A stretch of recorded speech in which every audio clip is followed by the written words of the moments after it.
Hey guys, welcome back to more homeowner association stories. In this video, an insane HOA demands I give them my off-grid homestead private property, claiming it is part of their neighborhood. Here is what happened. Let's dive right into the video. So a while back, I had gotten some land from a great uncle that I'd never met before. I did not know what I was planning on doing there, but as soon as I got there, I felt like I could breathe for the first time. It just seemed easier and more natural to live like that rather than what I was doing beforehand. I did not plan to live off the grid, it just ended up slowly happening. I was going to get a house built and decided to see how much I could do myself just using what I knew and some guides. I never expected that I would be able to build an entire home by myself and it to actually become something decent. There was already a garden on the property, so I figured I would see if I could keep it going and be able to grow food. From there, it just took off and I found myself not really needing anything from the rest of society and being fine taking care of myself.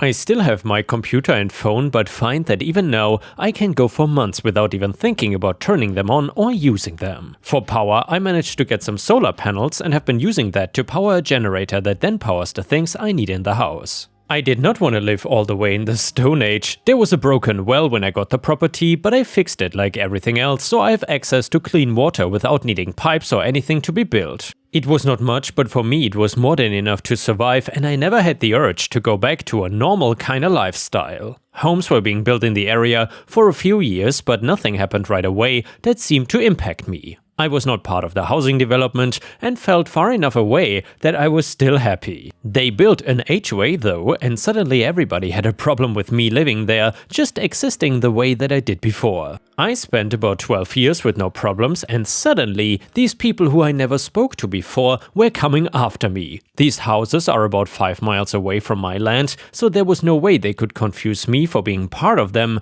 It did not stop them from showing up to my property and claiming that I was supposedly living on land owned by the HOA and needed to evacuate right away. I told them that I owned the land and they had the nerve to laugh at me and tell me that I didn't know what I was talking about. They also claimed that I had 2 years of overdue HOA fees that I had to pay them. I did not really have money since I took care of myself and did not really need it for anything. They were just making fun of me right to my face and told me that even if I did own part of the land, as they like to say, I had to comply with their laws and standards since my land was supposedly part of their neighborhood one way or another. That would mean getting a modern house built and getting rid of the garden and the well. I told them that it was very clear that I was not even near them and I knew they did not have any rights to the land. The argument got heated with them calling me a homeless redneck and trying to corrupt hardworking people like them, starting to say that all I wanted was to be lazy and get handouts from the government while ignoring all of the laws.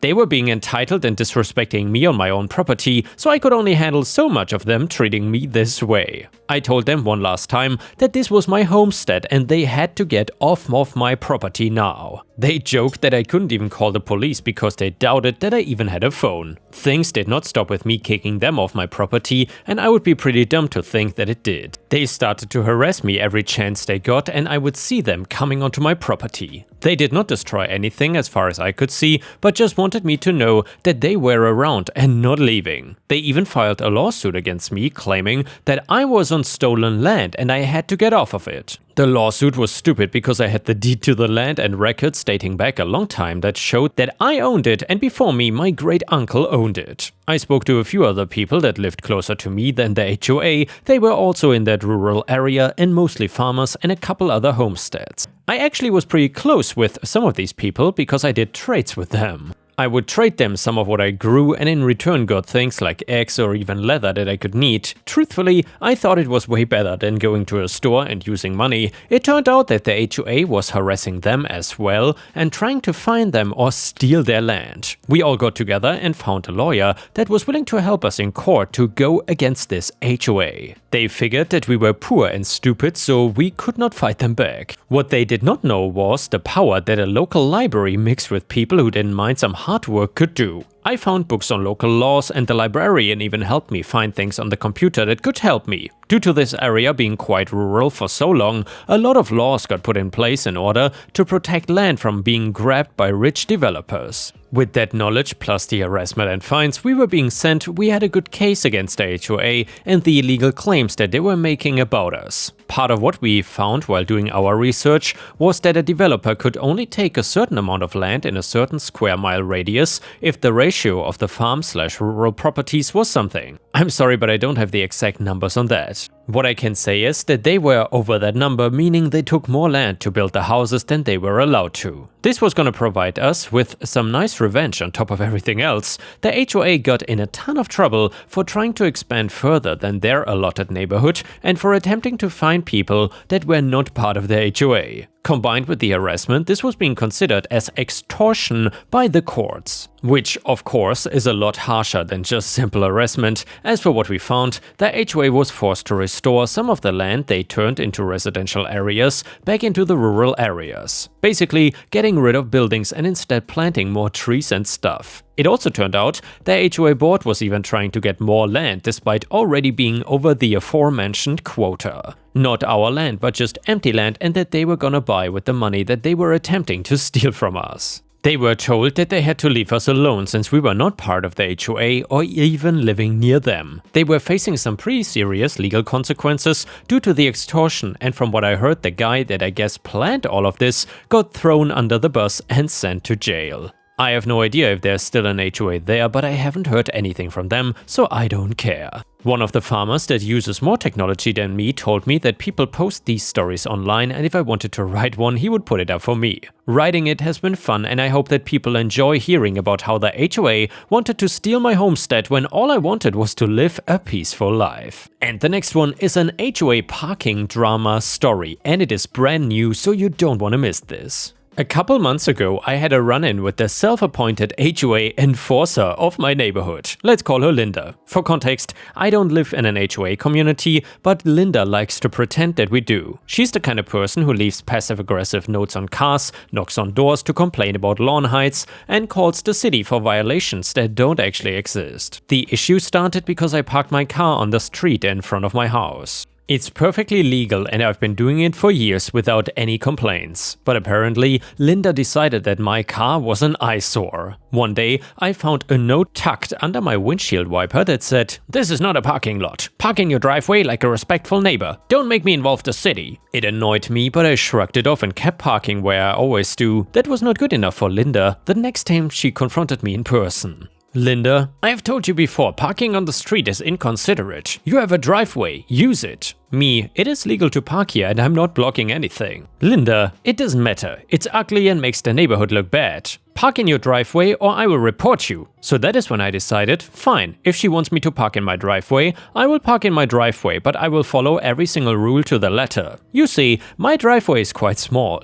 If I park my car in it, it blocks the sidewalk, so technically it's against city ordinances to obstruct the sidewalk. So the next day, I pulled my car right into my driveway, perfectly centered, and guess what? It completely blocked the sidewalk. It didn't take long for Linda to notice. She marched up to my door, red-faced and furious. "Linda, you cannot block the sidewalk, that's illegal." Me, "Oh, I thought you wanted me to park in my driveway." Linda, "Not like that. Park properly." Me, "There's no other way to park in my driveway without blocking the sidewalk. Guess I will have to park back on the street then." Her face was priceless. She sputtered for a moment before stomping off. Thinking that was the end of it, I parked back on the street, but no, Linda was not done yet. She actually called the city on me. A week later, a city inspector came by. He checked out the situation, saw that my car was legally parked on the street and told me I was doing nothing wrong. However, he did mention that Linda had made several complaints about code violations in the neighborhood and they were getting tired of her nonsense.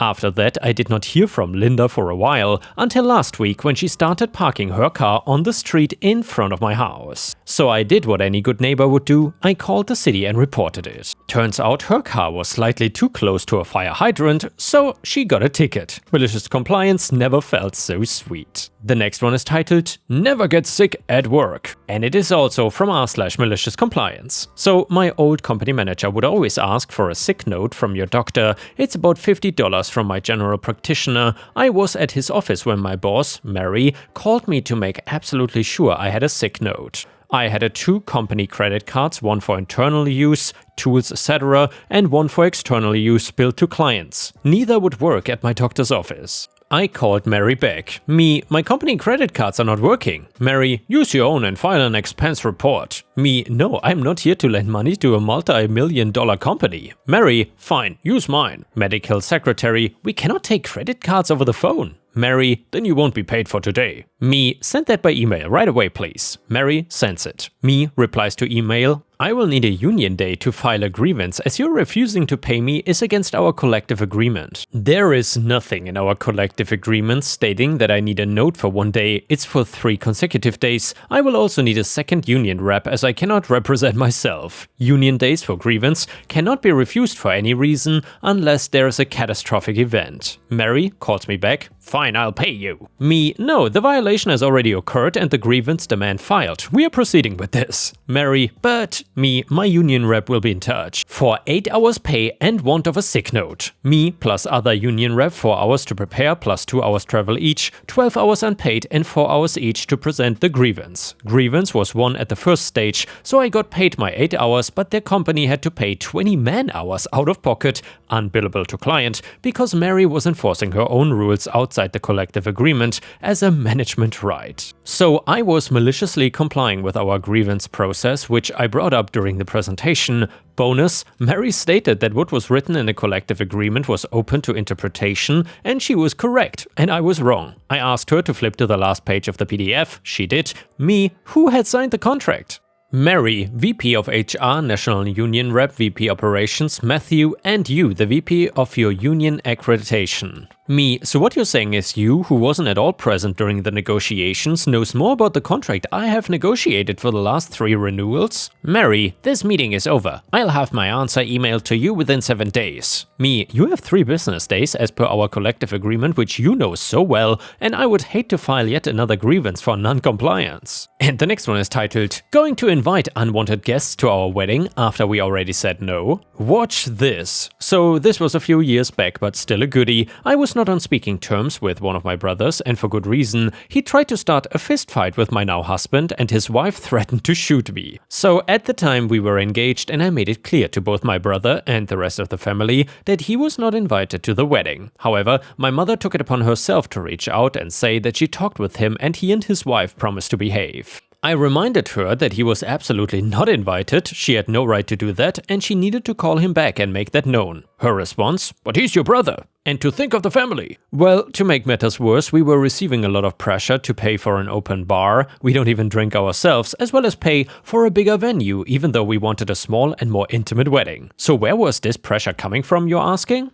Why, none other than my alcoholic mother who wanted to invite a bunch of relatives I've never met and take advantage of an open bar. Now here comes the fun part. I was at my wit's end with all this family drama, so one Monday evening, a couple months before the wedding, the following conversation took place. What are you doing? Me? Hanging out with you. Why? My husband. Want to get married? Are you serious? Hell yeah! And we did. We eloped with just us and a couple friends that offered to officiate the wedding that Tuesday evening. We saved thousands upon thousands of dollars and didn't have to deal with all the drama and had our small and intimate wedding that we wanted. Honestly, I wish we had done this to begin with, however, my mom lost her mind. She posted all over Facebook seeking pity about not being at her daughter's wedding and how I could do that to her, etc. Funny how she didn't mention any of the above details in her post and made it all about her wants and woe is me. Even more funny is that we would have had the wedding if she would have respected our decisions, but no, you don't get to invite unwanted guests, make demands, or get to go to our wedding. And now let's continue with the next story, which is a malicious compliance story. When I was around 19, I was working as a receptionist front of house at a solicitor's office. It was quite small but very successful. 4 partners, main one was a lady it was named after, who was kind of fierce in a Judge Judy kind of way, so I will call her Judy. A new solicitor we will call Anna joined the team.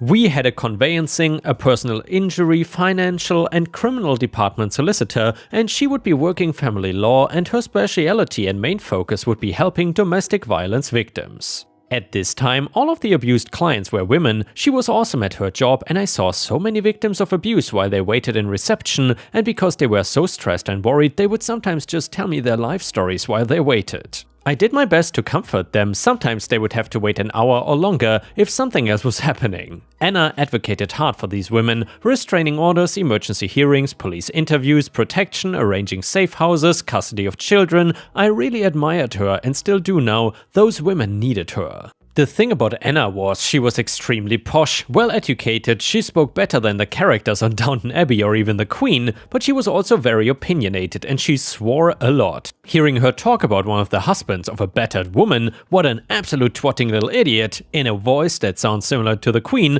made us giggle, but she reined it in and was mostly professional in front of clients. Most of my job was filing, typing, voice dictation statements and logging calls from the women with restraining orders who had been contacted by their ex-partner/abuser. So I would get a lot of calls like, "Hi Sabrina, he called me at 8:15 AM and 10 AM today, also an email at 9 PM through his mom's account." Things like that. It all had to be logged and reported for the court files. I get so many of these calls that I'd recognize each by voice, which is important later.